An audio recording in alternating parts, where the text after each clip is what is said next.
Shalom. My name is Yair Davidiy. I'm speaking to you from the outskirts of Jerusalem, in Brit-Am, which is a biblical region of Bethlehem, and we are now about to give you commentary and news from the land of Israel. And I am speaking to you on behalf of Brit-Am, Hebrew Nations, an organisation that researches the whereabouts of the lost 10 tribes. But this service will not concentrate upon our main issues, but rather upon what is happening now. We are going to give you news and commentary that might be of use and of value. On the weekend, Jimmy Carter, former president of the USA, gave a speech at a gathering hosted by the Islamic Society of North America. This Islamic Society of North America is a supporter of Hamas. Hamas is a terrorist organisation, and Billy Carter is a known friend and supporter of terrorists. Dr. Rachel Ehrenfeld commented about Jimmy Carter, that he never met a terrorist that he did not like. He is an anti-Semite, he is anti-Jewish, and he is against the state of Israel, and he always has been. The Hamas, just for your information, for those who do not know, the Hamas is a terrorist organisation that control Gaza, and their reason for existence, according to their foundational charter, what they wrote up when they founded themselves as their purpose for existence, is to wipe out the state of Israel, to wipe out the Jewish presence in the Middle East. And even more than that, they are worse than the Nazis in some ways, because even the Nazis had some self-control to some degree, and they have less. They are crazy like a rabid dog. They want to devour Jews and any decent person whenever they can and as soon as they can. And according to Dr. Rachel Ehrenfeld, Jimmy Carter was receiving money from Saudi Arabia even before he became president of the USA.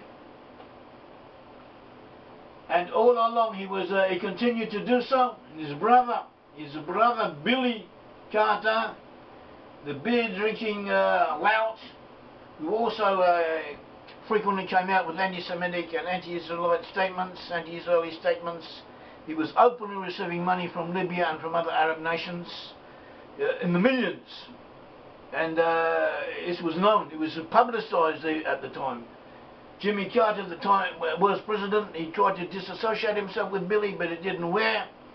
And apparently it was all a show, because we see that Jimmy Carter was just as much into the Arab pay pocket, or even more, than Billy was. Jimmy Carter was a member of the Democratic Party.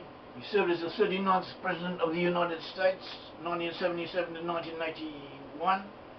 2002 received the Nobel Peace Prize for his part in the Camp David Accords.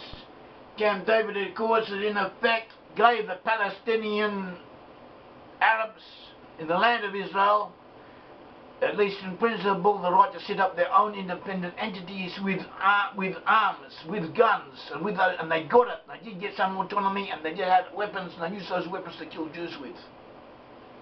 And the whole purpose of the Camp David Accords, which also incidentally involved giving control of the Sinai with all its valuable infrastructure that the Israelis had built, and the mineral resources and the economic depth of territory that it had given us, all that had to be given over to the Egyptians, surrendered to the Egyptians, and put the state of Israel in a dangerous situation. It made our already precarious location even more treacherous, even more tendentious, even more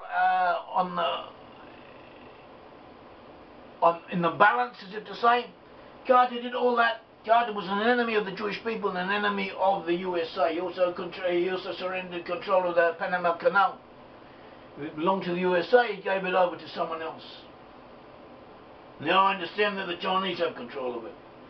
So that is what Jimmy Carter did, and that is what happens when you get people who are on the Arab payroll in control of your country.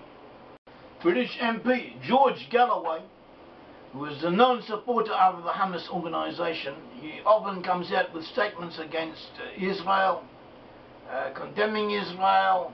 He is very violently and rabidly opposed to Israel. He leads organizations and attempts at boycotts against Israel. And recently he said that in his district no Israeli would be accepted, would be allowed to street. He was, in other words, wanted to get rid of Jews in his area just like the Nazis did. He was attacked, he was physically attacked by another person. He had his jaw broken and a rib broken and was taken to the hospital. The attacker was a man in his 30s, apparently of English or of Irish ancestry, who described himself as a Catholic. He was not Jewish, and he did what he considered had to be done. And whilst he was doing it, he shouted comments concerning the Holocaust. We do not want another Holocaust, he said, or words to that effect, and that is true, we don't. And apparently he saw that what he was doing was one way to facilitate against it happening ever again. As for Hamas organization, we are told, according to a report that reached us on the 28th of August, there was a negotiator, a senior negotiator of Hamas in Cairo in Egypt, who returned from Egypt. In Egypt they were negotiating a ceasefire with the Israelis. They reached an interim agreement, which may have been broken subsequently, or might be still in effect. No one really knows what's going on. At all events, he returned to Gaza, and there they broke both of his legs. Apparently, the way he had been conducting himself in the negotiations, or the results of the negotiations, were dissatisfactory in the eyes of his peers, and so they broke. His legs were broken. Incidentally, this person, who's known as Al-Almi, is considered the Iranian representative, the representative of Iran in the Hamas ranks. We also have an interesting article that we came across. It's called "You Can't Understand ISIS If You Don't Know the History of Wahhabism in Saudi Arabia" by Alistair Crook.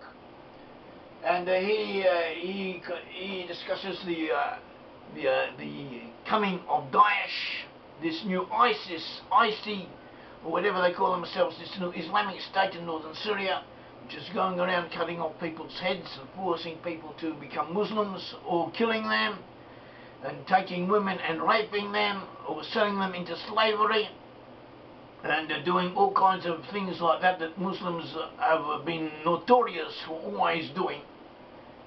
And so we have this new phenomenon, as if to say, which in effect is only doing a little bit more than what the Muslims always do.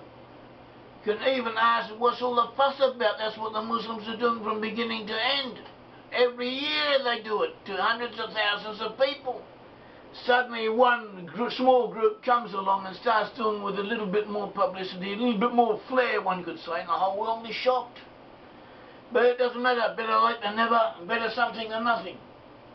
And then and so it's good that the world is aroused and that we are hoping to do something about it, and maybe something will lead from it.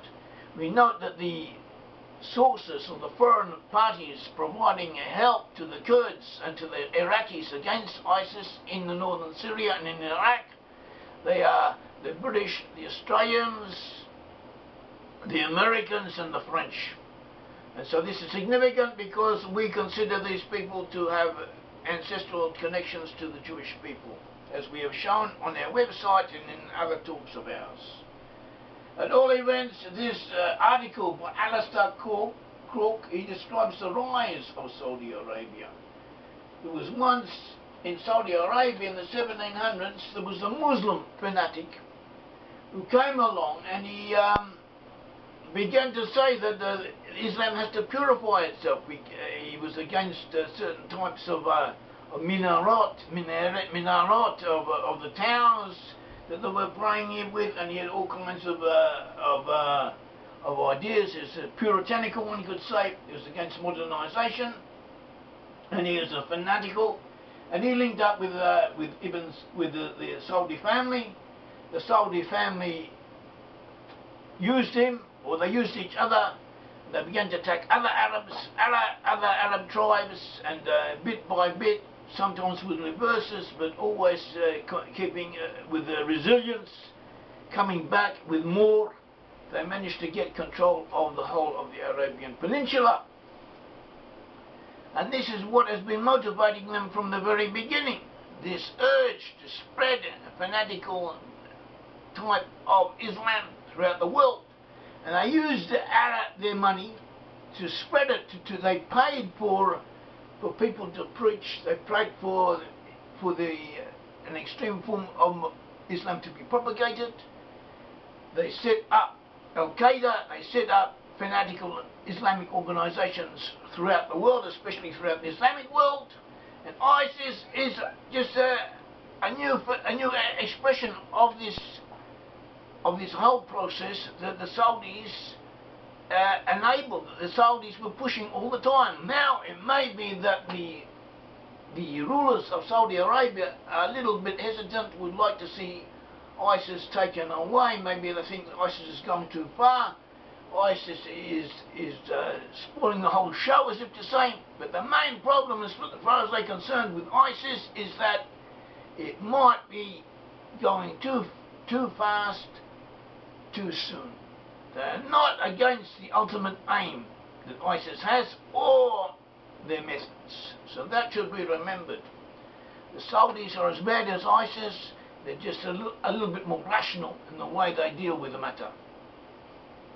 And that is what we are up against. A new poll taken by a Palestinian organization that calls itself Palestinian Center for Policy and Survey Research shows in this poll that the majority of Arabs on the West Bank, that is in the territories of Judah and Samaria, of Ephraim, all that region, that they are overwhelmingly supportive of Hamas. They support Hamas in Gaza.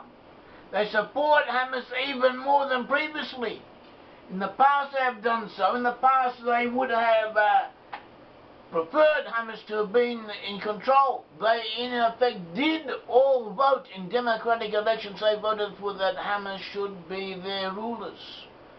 But the West and the Israelis didn't want it. They tried to hide, to pretend that they had a more moderate, as if to say, a more moderate candidate in Abbas, and they put Abbas in control against the genuine democratic wish of the Arabs who wanted Hamas to rule over them. 2006, now in July, August, September, at the time of at the end or in the intermediate phase, one could say, of the protective edge conflict with Gaza, between Israel and Gaza, and the Arabs throughout Israel are overwhelmingly supportive of Hamas. This poll showed that Israel is blamed for the war, that more than 2,000 Palestinians were killed during the war, that 70 Palestinians blame Israel for it. They view Hamas as the winner and Israel as the loser. It may not be rational, may not be logical. You have 2,000 casualties, the whole country is destroyed, and all of your military arsenal is either used up or obliterated, and your leadership is decimated. How you can consider yourself to be the victor, I don't know, but they do ask them, and perhaps in some sense they are, in the eyes of the international community, they are having an effect which is positive from their point of view. At all events, the overwhelming majority of the people in the Arab community in Israel support Hamas. Two separate incidents, a 2-year-old child and a 2.5-year-old child, Jewish children, were wounded, lightly wounded. In one case when a Molotov cocktail was thrown at a bus. In another case when a stone was thrown at an Israeli vehicle. And thank God nothing serious happened, but in both cases these infants were lightly wounded. But this illustrates the reality in which we exist. The Arabs, day by day, all the time, are throwing stones and Molotov cocktails, are trying to hurt Jews.